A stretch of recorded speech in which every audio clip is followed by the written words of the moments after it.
Welcome to Intangibles podcast. I'm Steve Berg, your host. Success is driven by how as much as by what. How we communicate, how we lead, how we relate to our environment are all vitally important. Intangibles is a podcast that explores the underlying traits, qualities, and behaviors that improve the how. This is accomplished by finding the people who have studied and been successful practicing these soft skills and having informed conversations with them to get to what is learnable. Let's begin. Don't raise your voice, improve your argument. That is what Archbishop Desmond Tutu's father used to tell him. It's not a bad thing to tell all sons and daughters. But if I know my son, the first thing out of his mouth would be, how? And the best answer I could give would be, become a better critical thinker. Done and done. Until he comes back with, okay, how? And with that, I have become the metaphorical Daffy Duck. Ho, ha ha, guard, turn, parry, dodge, spin, ha, thrust. Only moments away from my quarterstaff bopping me in the face. As of today, I finally have a good answer to the question, how do I become a better critical thinker? And that is to listen to this podcast. And if you don't understand my Daffy Duck reference, look it up. It brought my 8-year-old self to tears.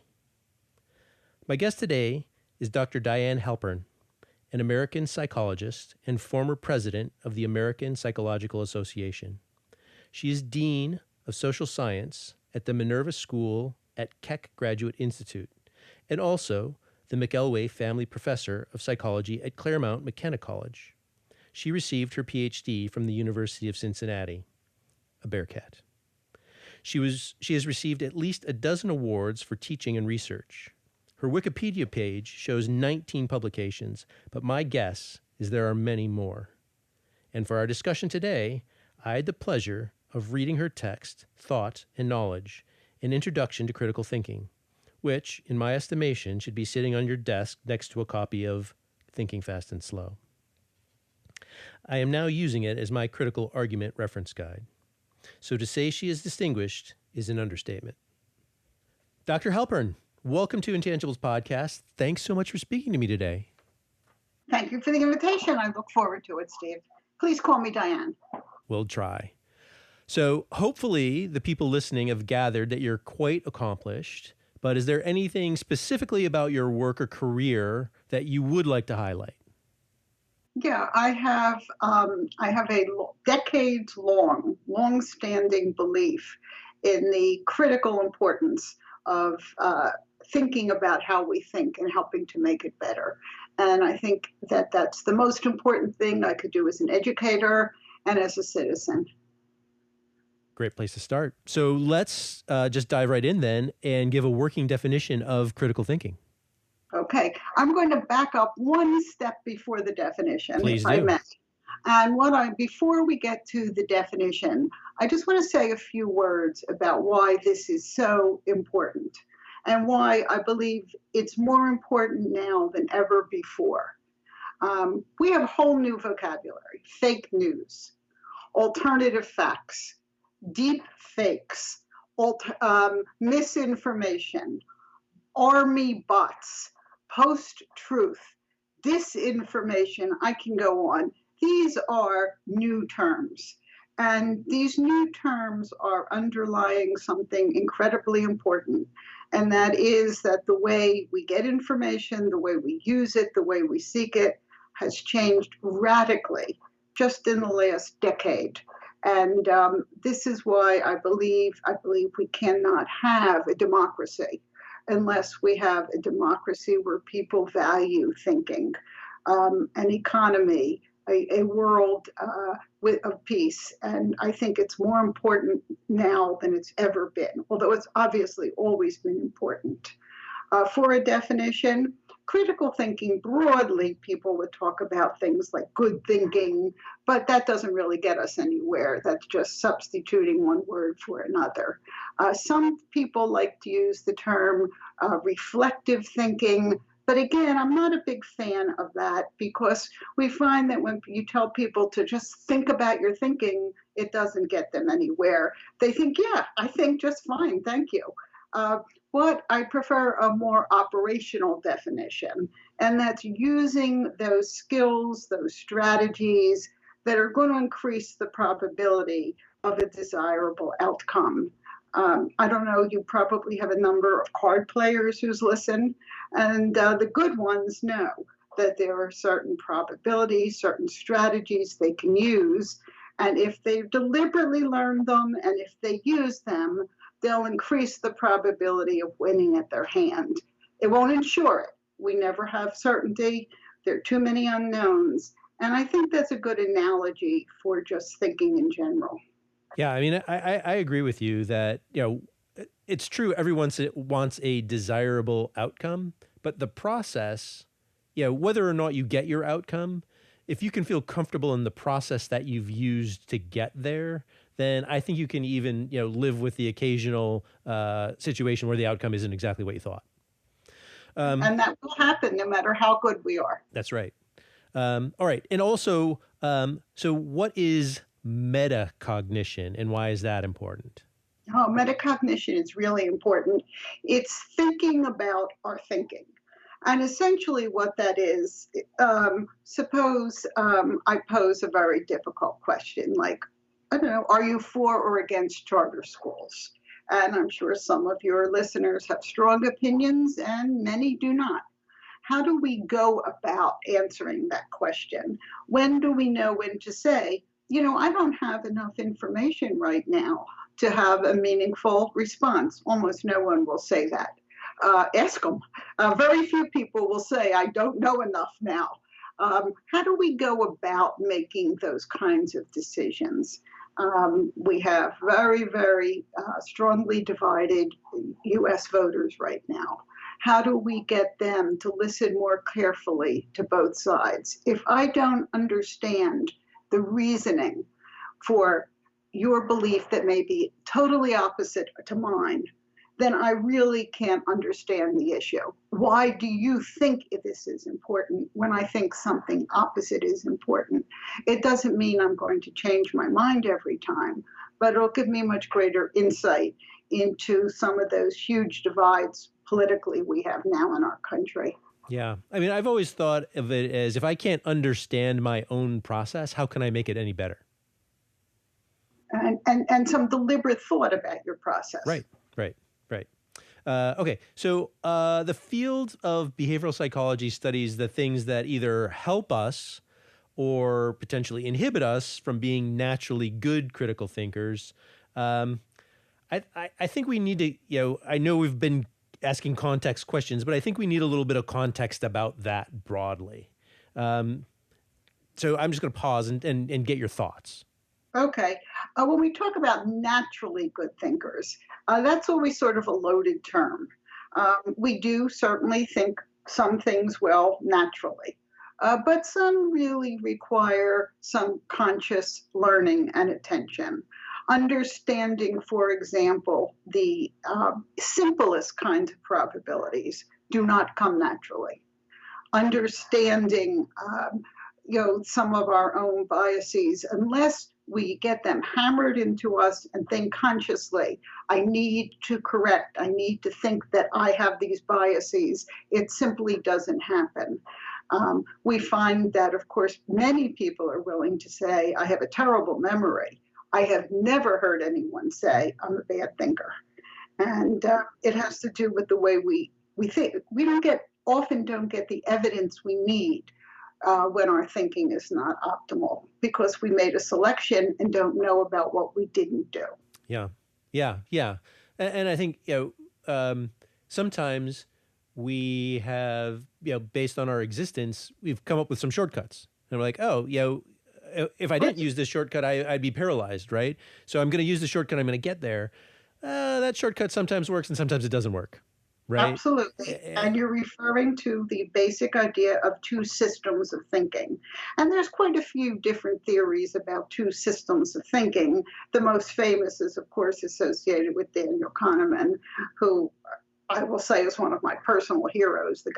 He really is an incredible person. Very kind also. He always gone out of his way to be kind to me, and he's the Nobel Prize winner.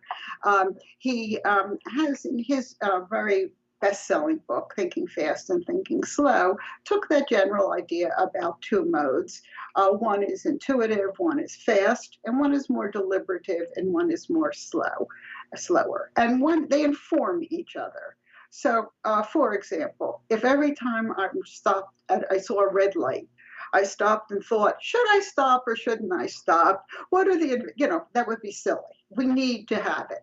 If I'm going to buy ice cream at 31 flavors, I don't need a decision tree, or I'd be frozen in the ice cream counter. So, there must be 80 brands of peanut butter. I'd never get out of the peanut butter aisle. So clearly we need some things that are fast. But sure, sometimes those fast things mislead us, and sometimes they're very useful. What we need to know is when we're using those shortcuts, called heuristics, those fast shortcuts, those rules of thumb that help us navigate the world, and when it's important enough to slow down and to put in that extra effort. And just one short note, I use the term rules of thumb, and I'm willing to bet that you're going to have some listener who's going to be unhappy with that term, and perhaps that listener's correct. I'm told that it comes from an old reference that it was allowable to beat your wife with a stick as long as it was no wider than your thumb. Not sure if that's the exact reference for it, but if so, I should not have used it. Right. Yes. I'm going to go with that as the more generally, broadly understood concept of, yes, it's a generality that people rely on. That's right. And that was a generality that people relied on. Well, that one in particular is not the yes. good one. Okay. So if the deliberate, slow portion system is kind of where critical thinking resides, let's talk about what some of the pieces of that. So a good critical thinker, I think, will do many things well. You call out a number of things in your writing and research, and I'm going to list some of them in no particular order, and I have a purpose of doing this, so bear with me just a second. So sure. One of them is recognize the heuristics, which you briefly touched on just a second ago, and cognitive biases. Another is seeking out contradictory evidence. Understanding individual shortcomings as thinkers, as ourselves, making risk-reward assessments, generating reasoned methods of deciding between courses of action, getting to the end, collect and synthesize information via memory and research principles, continuing to learn always, thinking probabilistically, which you already touched on, but that is one that I'm really going to go deep with you on, and determine the credibility of the source of the information, which you kind of tangentially touched on already as well. So let me just admit that we're only scratching the surface, with this list and with the subheadings under this list. In the interest of time, we're going to just touch on the aptitudes on the list that can have the biggest impact on critical thinking at the moment. Is that okay with you? Absolutely. Okay, good. I'm often asked, what's the two most important things, if that's all we're going to touch on? And of course, that's like asking which of your children is your favorite. But I have favorite. I'm teasing. I have two children. I love them equally. A couple answers to that. One is giving reasons. If you listen to people talk, you're in Manhattan, you must ride the subway. You just eavesdrop on people's conversations, sit at the long table at the coffee shop, and I think this and I think that, but very, very seldom will someone give you a why. And even less often will say, although I think that for this reason, this other information makes it less strong. So I would say asking people, what's their reason? Can you give me the reason? Another one I would say right away is simply questioning sources. I was reading a business case, and I know you're a business person, and in this particular business case, they go around a large room and an office. Oh, everything's fine with our client base. Our customers love us. walk around the room, marketing's going fine, blah, blah, blah. Next week, they lose their biggest client. So what happened? Well, nobody stopped and said, you say our clients love us. What's the evidence for that? Have you spoken with the clients? Have you had any contact with our largest and smallest clients? So really stopping and, where did that information come from? Why do you think it's true? You shouldn't be hit with a surprise when you lose your largest client. There should have been some indication there. And that, maybe you couldn't have stopped it, but you shouldn't 1 week sooner have said everything's great. And not that I'm chastising that individual so much, but everyone around the room should make it a habit. And I'm talking about habitually questioning and thinking about our where we get our information. There you go. Top two. What I want to do is I want to put the first thing I mentioned, which is recognize heuristics and bias, under the umbrella of individual shortcomings, which you kind of are starting to get to there, honestly. And that's because I think it's just such a kind of major part. And so, we talked about, we set the table with thinking fast and slow. But for those who have not read it, can you explain what heuristics and what biases are as they relate to critical thinking? Right. A rule of thumb, but not really rule of thumb, right? It's a little bit more than that. It's something that we use as a default value. So if I ask you a question, I can pretty much guess under many instances what you're going to guess because it's what will be most available in your mind. So that availability would be an example. So availability has been criticized as perhaps one cause or one reason why we have so few underrepresented minorities getting the top awards. They're not coming to mind, availability. There's lots of ways that this influences it. So if I instead have you stop and generate a list, and actually deliberately require that instead of who's your best choice for this year's top actor, ask you instead, make a list of the top 10 actors you've seen this year. Look at your list, so that you go beyond your first kind of comment. Simplicity. We tend to look for simple answers for complex questions. Another topic that I've worked on for for decades, is sex differences in cognitive abilities. Very complicated topic. And people will want the 3-word answer. It's your mother's attitude. It's all in your genes. It's societal. They want the simple question. And the simple answer. The answer is not simple. The answer is a complicated mix of development and culture and educational and things that work together. And I think we tend to underestimate the complexity of so many of the things we deal with when we look for very simple answers. So I see what you did there, right? You started with a heuristic, which was essentially, this is sufficient for reaching an immediate kind of mental short-term goal. And then you actually showed how that can lead to a cognitive bias. And you gave us the availability bias, right? Which is what's easily available in memory. And you actually, you didn't reference it by name, but you gave us the Dunning-Kruger effect as well. Correct. What are some of the, you gave us 2. I'm going to push you a little bit further. What are some of the cognitive biases, some other ones that we really should be looking out for, right? Very, very difficult. Some are very difficult to get around. One is our belief or our preference for certain kinds of outcome, confirmation bias. So it is extremely hard if I have a belief system for me to accept information that runs counter to my belief and to not quickly, or to question information that supports it.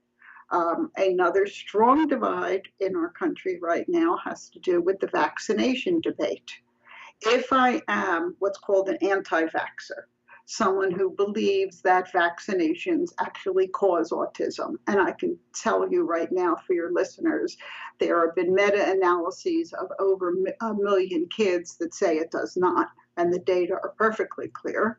But what happens is at the same age when autism tends to become developmental, is the same age when kids will often get their first set of full vaccines.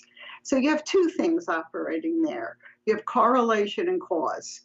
I had a vaccine, my perfectly healthy kid now has autism.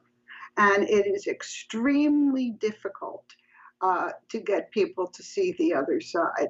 Every one of your listeners can tell us correlation is not cause.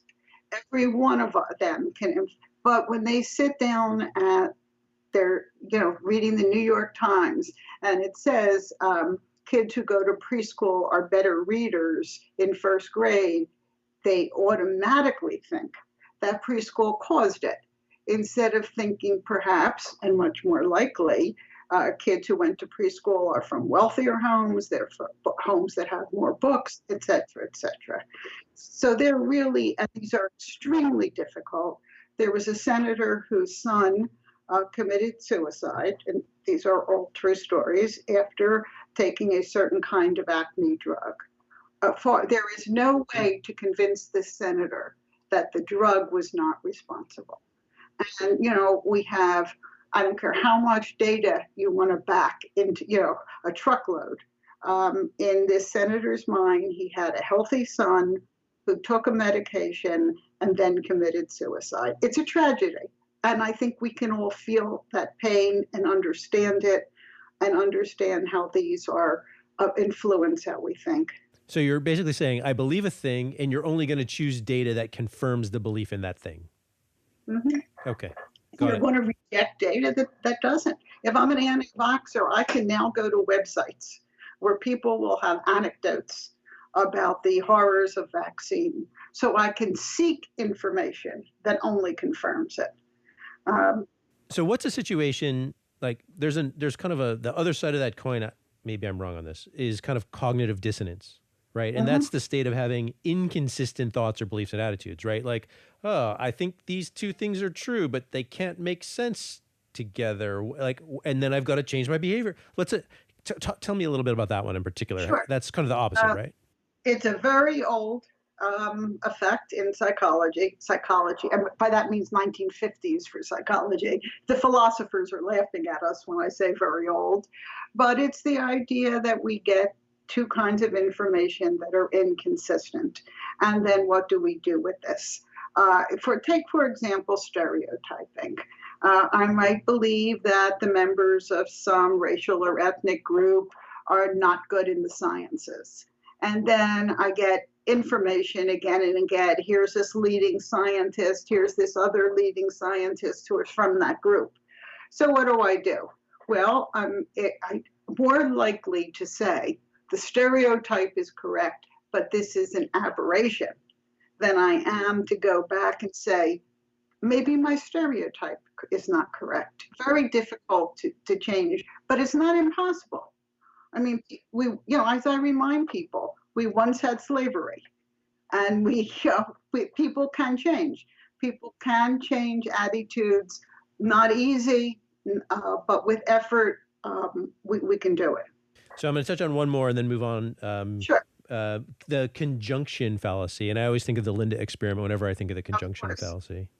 That everybody loves that one. In case your listeners don't know it, it's the idea that if I gave you information about some woman you don't know, named Linda, she was a feminist, she was active in the feminist movement, and then I give you a set of examples, what do you think she's doing today? People are more likely to believe that she is both a librarian and a feminist than simply a librarian alone. And the number of people who are librarians must be larger. The probability must be larger than the others.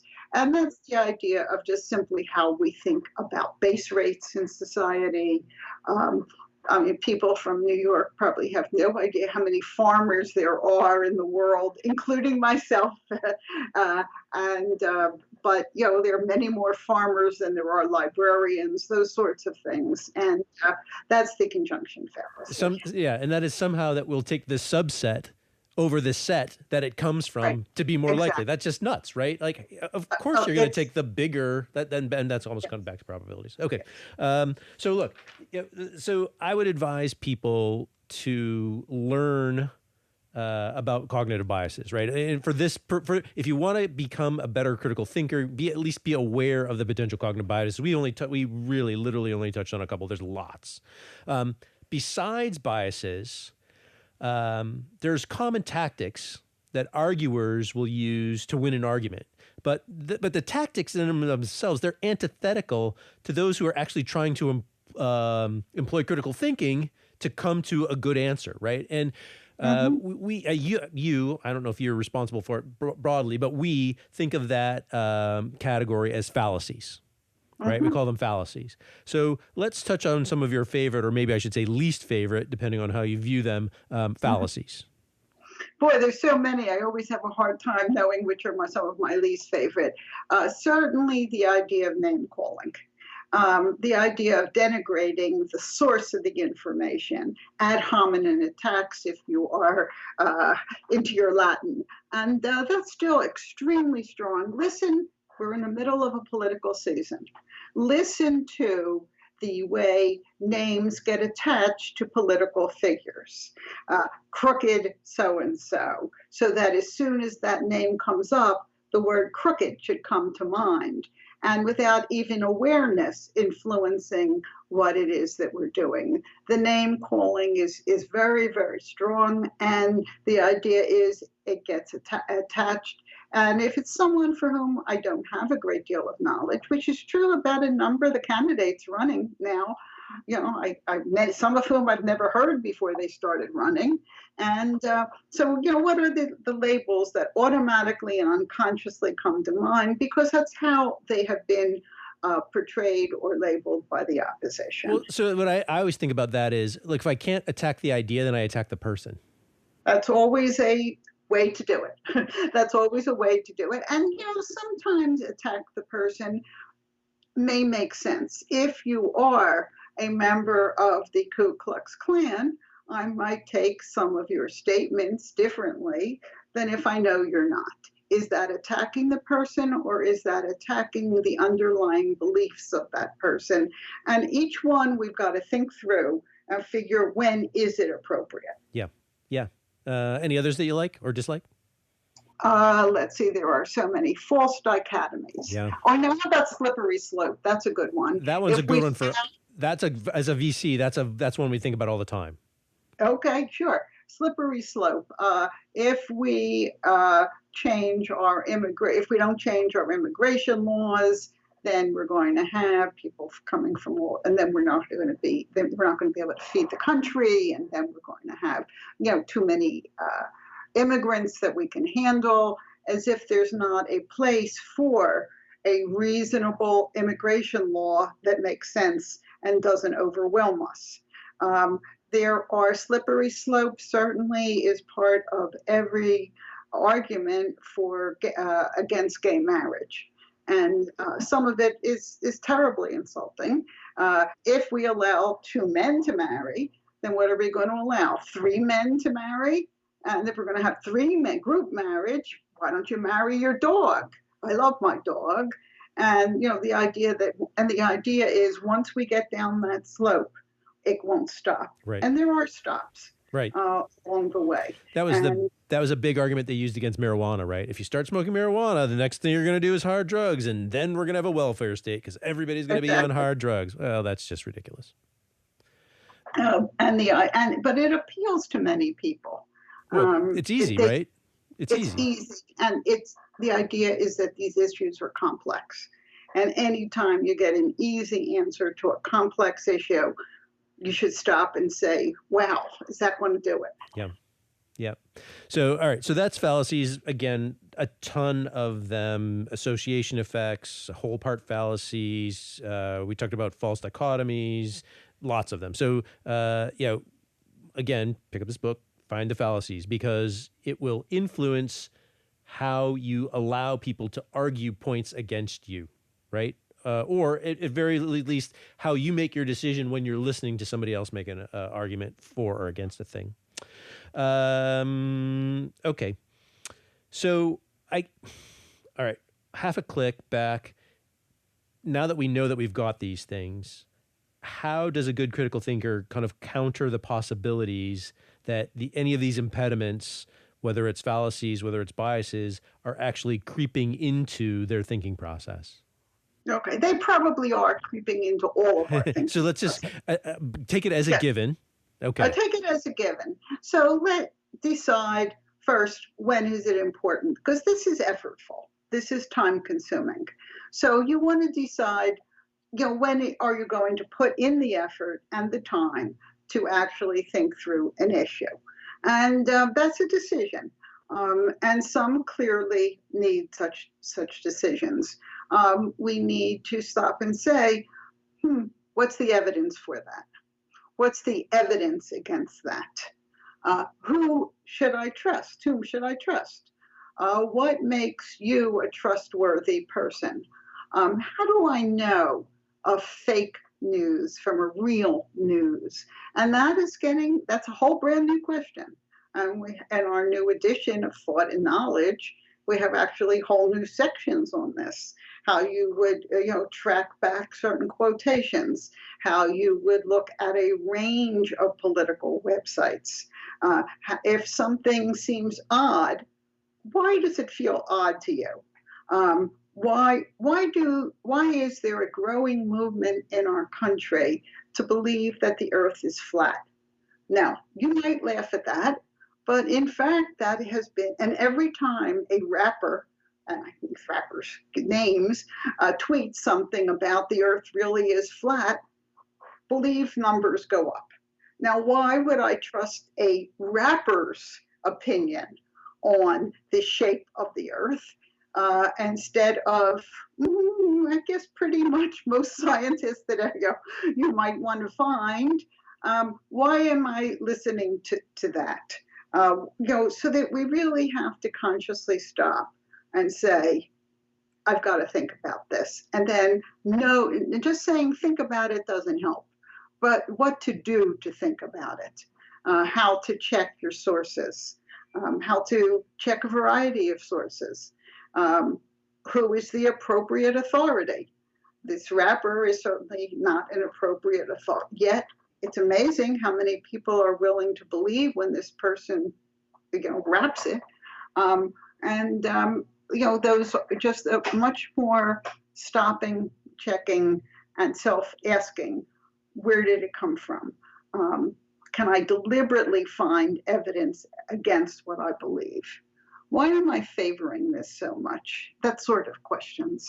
Well, rappers do travel a lot, so maybe. Oh, sure. You'd think some of them would have fallen off the earth.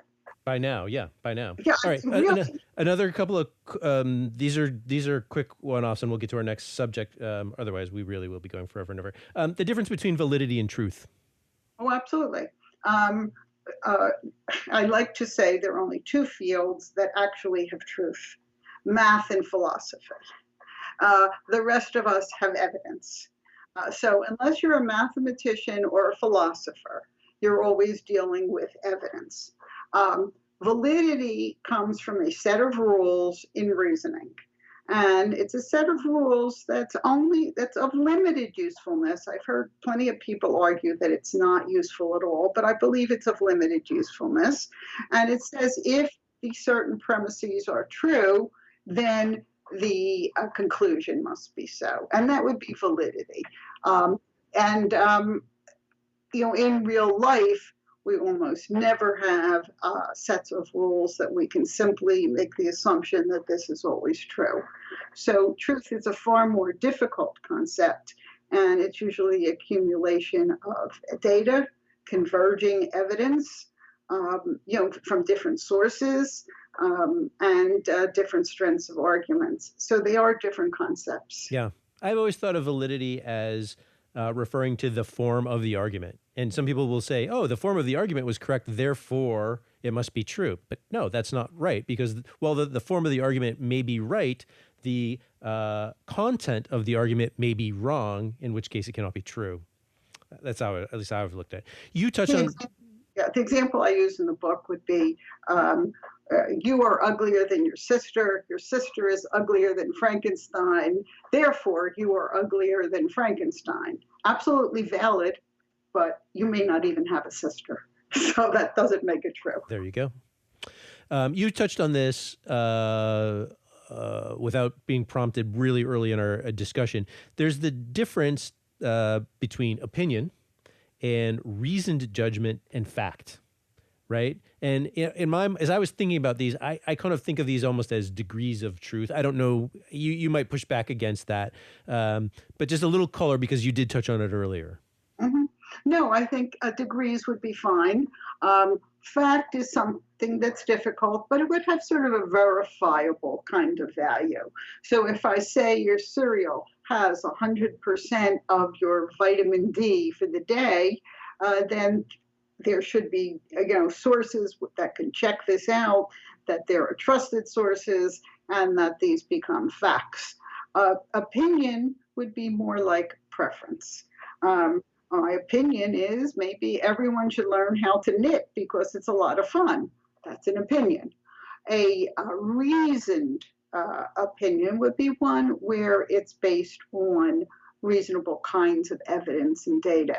So if I say most people will earn more money if they go to college than if they don't, that's a reasoned sort of opinion. It's based on lots of data. And of course, it may not mean every individual, but it's a generally strong argument. Little different from legal opinion, which is a separate idea. I mean, I think this is the reason I bring it up is because I think it's important when someone's making an argument to go, all right, are they arguing with an opinion? Are they arguing with reasoned judgment? Or are they arguing with a fact? Because if they're arguing with a fact, okay, that should carry more weight in my mind than if they're arguing with opinion. All right, so let's get to the second subtopic here under the heading of seeking out contrary evidence when you're making assessments. And some may argue that doing so is against human nature because it's painful to do that, right? And I would argue that making a bad decision is even more painful. So my first question about this is, why would people possibly trade the short-term pain aversion for long-term pain aversion? Or maybe they don't do it. I don't know. Deliberately seeking contrary information is indeed painful. I don't know if you have strong political beliefs. I do. So listening to the other side can be painful for me. But that all the more reason why I need to do it. And you are right, the pain of a poor decision. You're a business person, and I can give you 100 reasons why you should invest in my company. I ought to be able to give you 100 reasons why maybe it's not the best idea, and the ones why you should be stronger enough to carry the day. But we need to develop the habit of deliberately looking for things that we don't agree with. And it's hard. And very hard. None of this is easy. So let's talk about the when and what, right? How do we know when is the right time to seek contradictory evidence, and what actual evidence should we seek out? Sure. And that's what we seek is going to depend a lot on the nature of what it is that we're dealing with. The actual what is I may need to look at population values. I might need to look at, you're a business person, so I'm trying to put these in business context, but it could have to be that I have to look at the way salaries are changing, the way house costs are, those kinds of data. So that if I want to convince you that it's a good thing to build large single-family homes, and I can tell there are lots of rich people who want to buy it, I ought to also be able to tell you that the population is moving away from large families, and we need to do it when what we're dealing with is important enough to invest that time. I'll tell you what I do. I'll have a conversation with my argument. I'll make my argument and I'll listen and I will try to assess where my argument is most vulnerable. And it's not easy to do that because you're going to want to say, oh, it's not. But if wherever the most pushback comes, that is typically the place I need to go find data. Okay, and it might be useful for you to take that argument to someone who disagrees. Yes. And someone whom you respect who disagrees. Yeah, for sure. I mean, I can very much disagree with people who I think, we can see exactly the same issue and we can disagree because we think different pieces of information are more important or more salient. But I would say if it's something that's important for you, medical decisions, everyone's going to make difficult medical decisions. And we're often going to make those difficult medical decisions without the expertise. So we're going to have to seek more than one opinion. We're going to have to try to figure out that, there's more than one way to treat something and try to figure out the probabilities of a good outcome and what's important to us. Those are times when it's obviously important. We're talking about investing our life savings. That's important. I'm talking about, do I move to California from New York? Something I did. That was important. You probably hear the accent. And, what is it that, when is it worth the time and when is it worth the effort? And really it becomes a trigger that this is something to do. Well, I think what I hear you saying is that the people who actually do seek out contradictory evidence, they tend to remain kind of actively open-minded, right? They're not reaching their conclusion such that they're now subject to confirmation bias, right? They're like, I've decided, and so now I can't hear you because it doesn't agree with what I already decided. You got to actually keep your mind open while you're finding that contradictory evidence to the possibility, you know what? It might be this way, might be the other way. Yeah, and that's very important. And there may be some issues about which we need to recognize that perhaps we can't. And we all have very strong biases about certain sorts of issues. And I remember many years ago doing research with a graduate student, and we were looking actually at Latino test scores because that's the kind of research that I do. And there was a young Hispanic professor, and he said, if I don't get the kind of information I want, I don't know what I'll do. This was a study. And indeed, I think it was very wise that he recognized that and that we talk it through and that we understand that we give voice to data. And, and sometimes we get answers we don't like. But how do we handle them when it's very close to something that we care about? Well, what you need to do is you need to recognize that the longer term damage or value destruction is certainly greater, even though it's farther out into the future than the near term pain associated with it. All right, let's swap again topics. I know we were brief on that one, but I want to switch to the heading of generate reasoned methods of deciding between courses of action. Mm-hmm. Let's start with the baseline that logic is essentially just the rules for determining valid conclusion, and that pragmatism, not the same, is when we add our own knowledge and belief, and that's rightly or wrongly to that logic, right? So we've got logic and then we've got pragmatism. What are some of the methods that we should use to generate reasoned methods of deciding between courses of action? Well, first, when we talk about logic, it's used in two different ways. One way where we're talking about the standard rules of syllogisms or those sorts of things. And the other just simply means we're thinking in a very straightforward fashion that's clear. And they're not quite the same thing. It's like finding that we have a valid argument, but it's completely wrong. And that would be the rules of logic. if we want to know how do we make reasoned courses of action, I'm a very big, if it's a difficult, important decision, what are you going to do after college? Are you going to invest most of your money into a particular company? Are you going to, pull up your stakes, move to a small town and pursue your dream of being a small town farmer, whatever it is, things that are important, and they're going to be different for all of us, then I really think we need to start using paper and pencil, because we're going to quickly overrun short-term memory. And indeed, I have a whole section on memory biases, and something about putting it down on paper and actually getting it organized, coming back to it more than one session. So it's not something I'm going to do in the next 15 minutes. I'm going to decide what to do with all your money.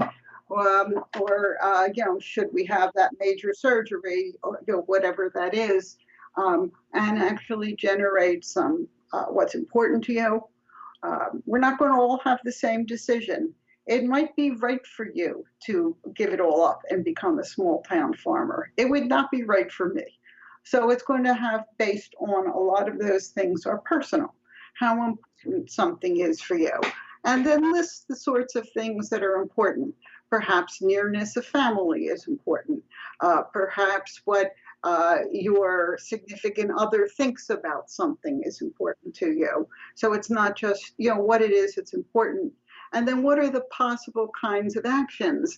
So maybe it isn't just move to a small town. Maybe I could move to a suburb of New York City and have a farm, so that what are the other so it's not ever an either or kind of issue.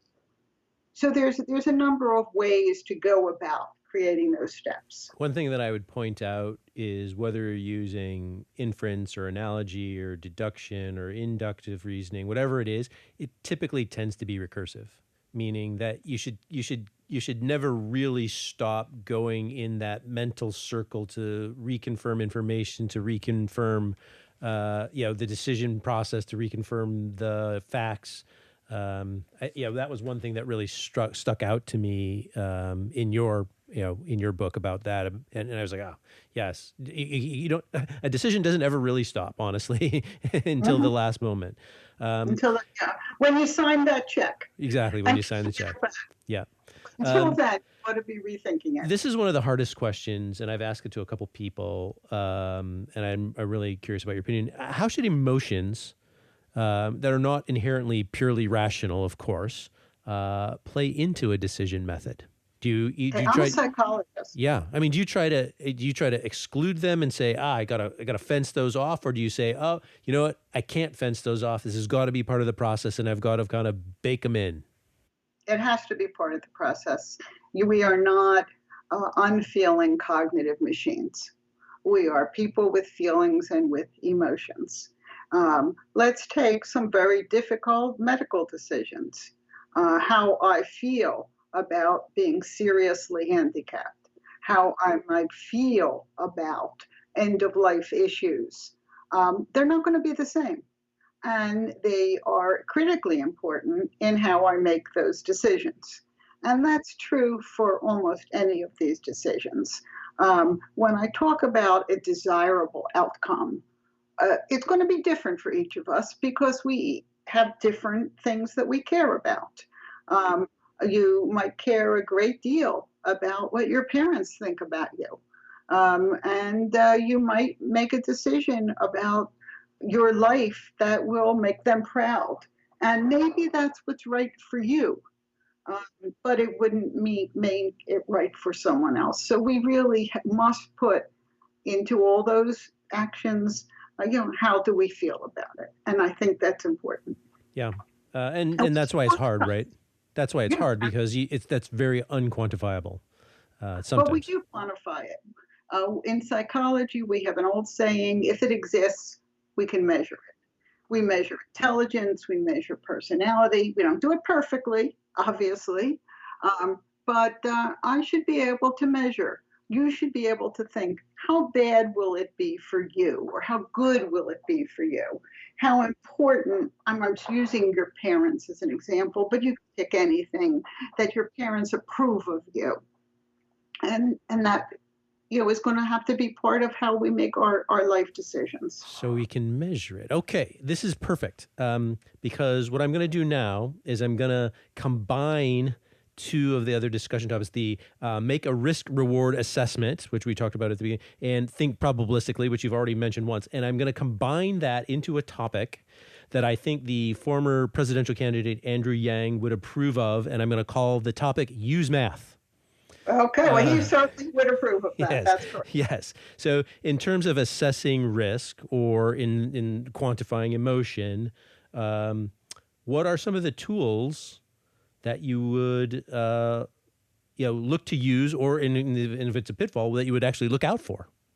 Okay, I mean, you could certainly sit and make a decision sheet where you actually say, let's say on a scale of 1 to 5, how important is it that your friends approve of what you do? And that for some people critical, for others not. How important, and these are your subjective estimates.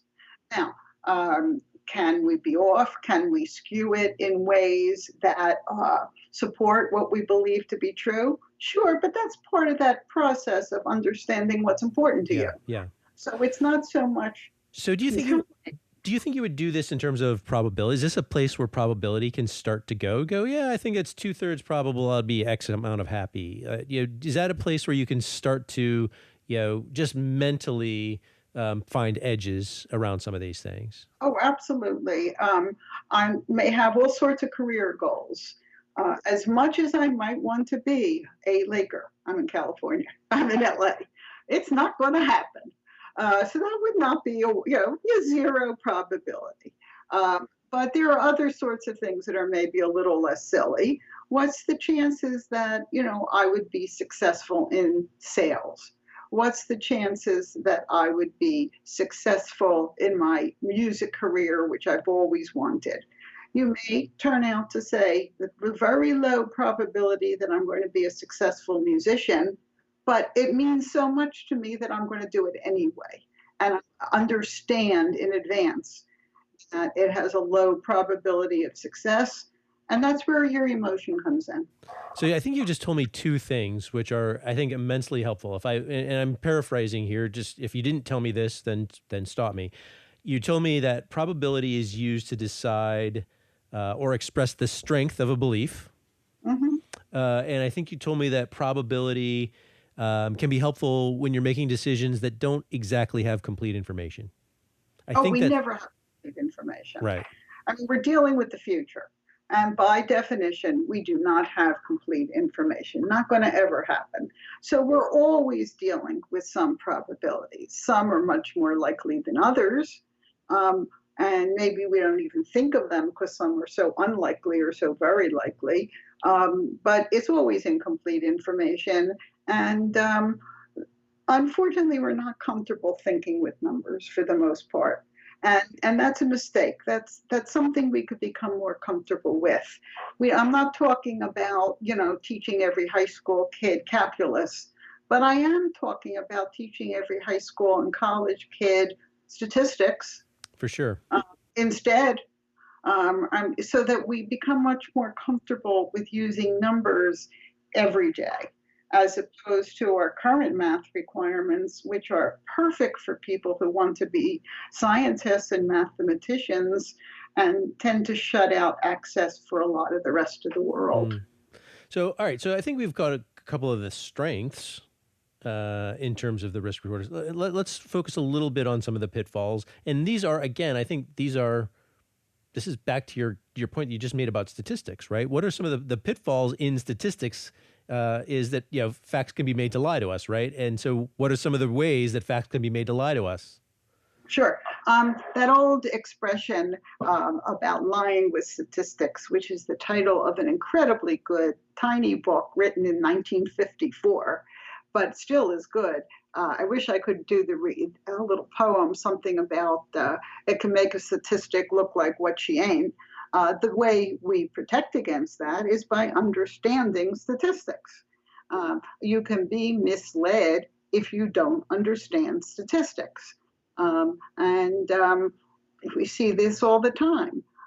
We see that the health organizations suggest that we stop, screening young women for mammograms or younger men for PSA tests for prostate cancer. And you might say, how could that be? Statistics, don't we find some that wouldn't have found other ways? And you need to understand, yes, but the harm by all the false positives is much greater. Not an intuitive concept, not an easy concept, but one that every single one of us has to deal with. And our physicians are not even trained that way. Yeah.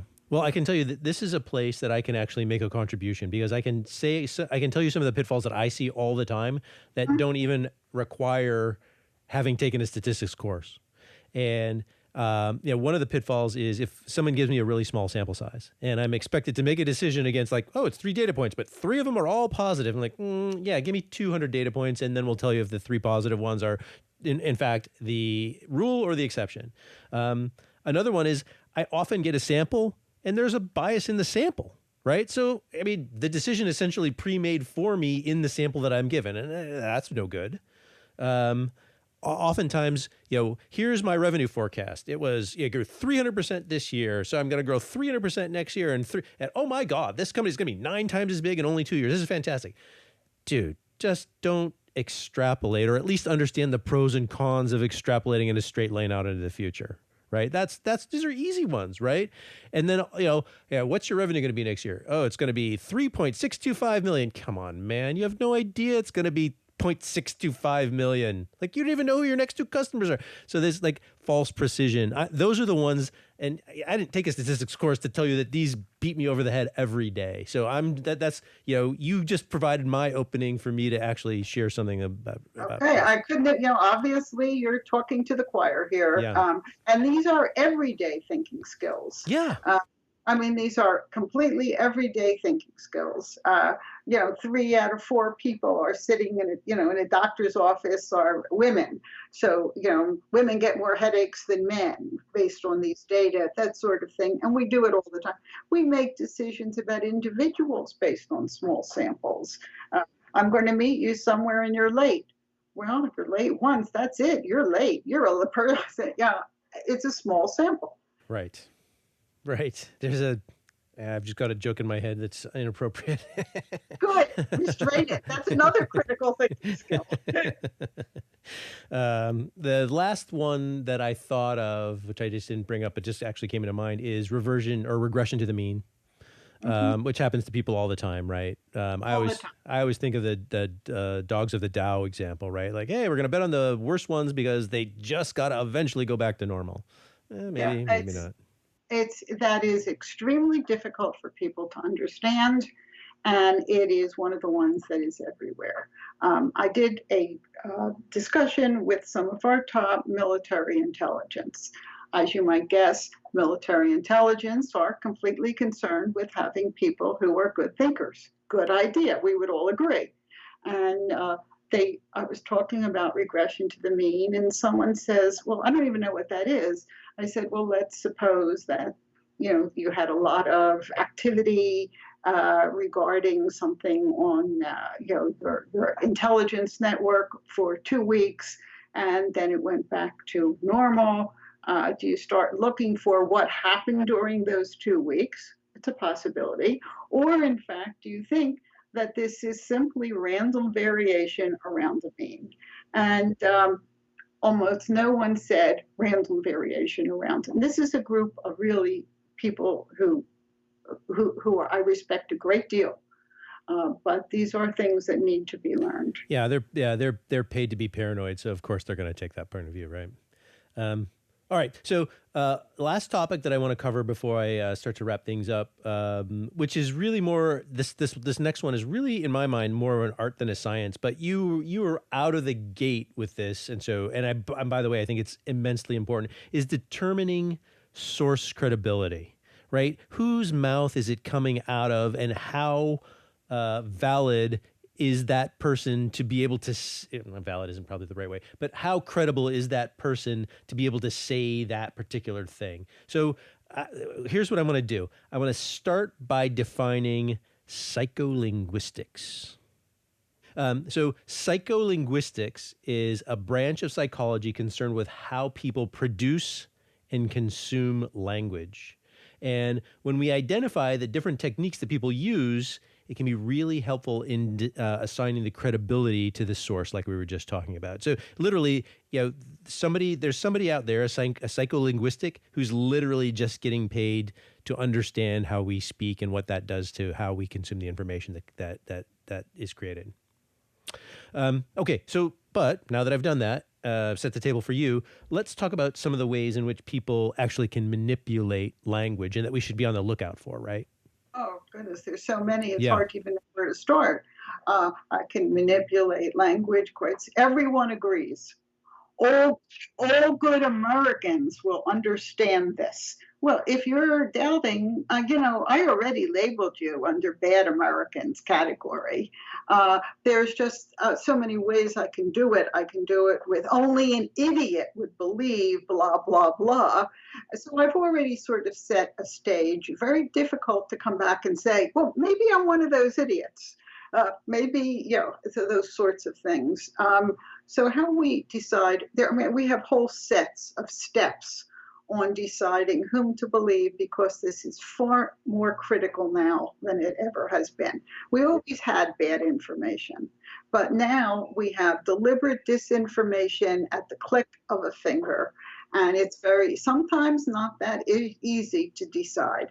And there's a list of questions. Does this person stand to make any personal gain? Could well be that Purdue chickens are the best chickens that ever were. But if Mr. Purdue tells me this, I should at least be critical. Doesn't mean he's wrong. I certainly should examine this a lot better. It should be, it's really important that, we increase funds for the military. May very well be true, but who is saying that? Is it a budget analyst? Is it someone who's going to stand to gain from these budgets increases? What is the rationale for the person who is putting this forward? And can I find alternative views from someone who would be equally credible? And if they're both credible, how do I, pull apart the differences in what they're saying? Are they using different data sets? But this is really important now. We have so much misinformation that is clearly influencing elections around the world. I mean, there's plenty of examples around the world where people are deliberately making claims that are going to influence how people think and vote. Hey, look, it's a science, right? It's a science. I can figure out a way to lead that horse to water, man. You talked about labeling, of course, right? Low energy so-and-so, crooked so-and-so. Yes. Emotional language, right? Like, hey, I'll say something that'll, I think in politics they call it red meat, right? Firing him up. Mm-hmm. Firing him up. That's another one that I always try to stay out of. Knee-jerk liberal. Knee-jerk liberal, sure. You know what? One of the ones that I think is quite clever, not that I'm advocating it, is the intentional misuse of language, right? Where I will say something that you kind of know what the meaning is, but I don't use it in the way where that meaning is actually the meaning that's being intended, right? Or I'll start with one meaning and then I'll get to it, then it'll have a different meaning by the time I'm, use it in the next sentence or something like that. Mm-hmm. Absolutely.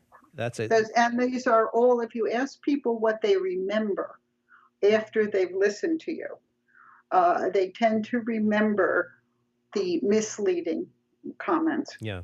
Because that's how they are coded and how they're understanding language. Yeah. The other thing that's not even manipulation of language, there's just purely the plain old attempts for obfuscation, right? One should eschew obfuscation. Absolutely. Yes. Or there's plenty of examples in the law. Yeah. I mean, ambiguity again is just an art, right? Vagueness. You turn on a news station and just listen to someone say something and go, wait, what did they just say again? And if you can understand, if you can figure it out, good for you. Okay, let's see, where am I at here? Okay, so let's say that I've got a person that I have decided it may not be the perfect credible source, right? Mm-hmm. How do I adjust or assign value to this in my consideration, right? Like, how do I, okay, it's a half a click down, it's 2 clicks down, this person has 0 credibility. Oh, it's 10% credibility. Like, how do I kind of calibrate? Have you ever dealt with someone whom you believe lies a great deal? Yes, you probably have. Yes. I mean, I have. And as soon as that happens, as soon as that discussion starts, you're thinking, I'm not going to trust anything this person says, which is probably too strong. And then it becomes, how much am I willing to believe? Every statement that this person says, I start scrutinizing, which is different if it's someone whom I trust. And the question becomes, how do we decide whom to trust? And that's really the important issue. Yeah. What fascinates me is, I'm sure everyone thinks they're good at assigning a probability to the credibility of the other person. What fascinates me is when I see somebody that I'm like, all right, you just heard the evidence, you understand the level of credibility, maybe even in what you were just told, there's a fib or two, and yet they're just like, cognitive dissonance. Yeah, I believe it, right? Absolutely. It benefits me. I believe tell it. You that something is, give you information, tell you it's not true, come back 2 days later, you remember the information and not the fact that it was not true. We have very strong biases, and we can all, critical thinking development is a lifelong process. We can all continue to get better. It's not something you have or don't have, but it's something we develop and exists in degrees. And sometimes we're more likely to use them in some contexts than others. But it's really worth that hard work. Yeah, so like you just put a fine bow on it here, right? Like we talked about heuristics and biases and fallacies and misleading words and errors in logic. So like paying attention to this stuff, learning about it, understanding it in context. If you do that, you can't help but make better decisions. Obviously, so we talked about a bunch of things. We could have talked about a lot more. Is there something about the topic that you would like to address that was just glaringly missing from the things that I brought up? Yes, I think one of the most important things is, what is the evidence that people can become better thinkers? And that is a critical question. And indeed, in our book, Thought and Knowledge, An Introduction to Critical Thinking, we have a lot of evidence. We have lots of references. Are we always successful? No. But there's nothing about thinking that would be different. We take math courses in the belief that when we need to use math, we will be better. We take English courses in the belief that when we go to write and speak, we will be better. Are we better all the time? Is everyone better? No. But indeed, if things are done carefully, our assessments are right, we can clearly show gains in thinking for skills that have been taught and learned and rehearsed. And I think that that's a very important piece of evidence, because I'm asking you to ask the tough questions. Can this be done? And we can give you pages of references. And sure, there are failures, but everyone calls something different critical thinking. If I merely say to you, think hard about it, I'm not going to do it. But if, in fact, I say, here's 5 skills. Always think, give a reason. Always ask, what's the evidence? We can make a big change. Yeah. And so I would say, even if you can make only an incremental change, it's still worth the time. Only is not even the right word there. An incremental change is important. Sometimes small changes have big effects. Mm-hmm. Mm-hmm. Anything else on that? I think that the important question being, what's the evidence that we can do it? And the question that I started with that you hadn't asked at the beginning, why this is more important than ever before. And we have a very close, very small Earth at this point. I can easily talk to colleagues, interact with them everywhere in the world, and the stakes are extremely high for a mistake. And I believe it's more important than ever. Okay. And we can do it. And we can do it. Last question. So we talked about your book. You just mentioned Thought and Knowledge, an Introduction to Critical Thinking. What other books are your favorites on the subject? Okay, let's see. Boy, there's so many books out there. We just finished the second edition with a colleague, Bob Sternberg, who is at Cornell, on critical thinking and psychology that deals specifically with psychology critical thinking. I was fortunate enough to work on an incredible game called Operation Aries, with colleagues at a number of different universities, where, in fact, you need to use some of the skills of critical thinking to save the world. We're being invaded by aliens, and people are, in fact, being led to make poor consumer decisions with faulty data. How do we save the world? So, it's a really neat game. You can hunt it down on the internet if you just put in Operation Aries. Sounds good. Gamifying critical thinking doesn't seem like a bad thing. Well, Dr. Halpern, Diane, let's sadly wrap it up here. Again, I'm sure I could go on and on. I really want to thank you very much. This is a learned perspective. It's important. It's been a conversation that I hope everyone, including my son, can take something away from. So thank you very much. Well, thank you very much. I enjoyed speaking with you. And I'm always available if people want to shoot me a question on email. So I probably should have asked that. How can people connect you? Easily, Diane.Halpern@CMC, my university.edu. This has been Intangibles. You can find this podcast on iTunes, Google Play, SoundCloud, and many other podcast platforms. You can also find it at its home on the web, which is www.intangiblespodcast.com. I'm Steve Berg. Thank you. Keep an eye out for the next episode.